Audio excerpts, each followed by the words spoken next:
emcimbini mekiwe khona abukise ngendoda umuntu fika hline nje abhala ufu athule kukhulunywa nala etafuleni umuntu ayithulele nje othe suke bethi lento iyambhora futhi iyamcika lento le abukise ngendoda yakhe. Ezinye zezizinto uma kuvunyelwe yena ukuthi uzophelezela indoda khona umcimbi ubalekile indoda efisayo ukuthi kiwe kuona kushada umngani wayo noma kushada kuba umngani wayo noma izihlobo zayo noma yini ebonayo kodwa ukuthi isenhlizweni yendoda ayihlukumeza indoda uzofike lo mcimbi meke indoda yathi yamkhuza ngento ethile nje athi hayi angisayi kulo mcimbi lo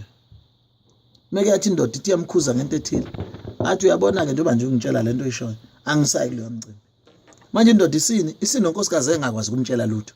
ngoba incenga ukuthi lo lasuku ihambe naye. Lezo zinto ke ziyayihlukumeza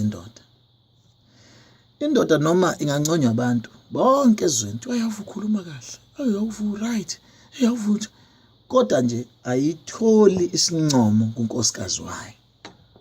okunalokho uyagxeka hayi bebenza nje ngoba bebekujabulisa ulanda kuze kweqe nje wena nalapha abantu bese belalele wena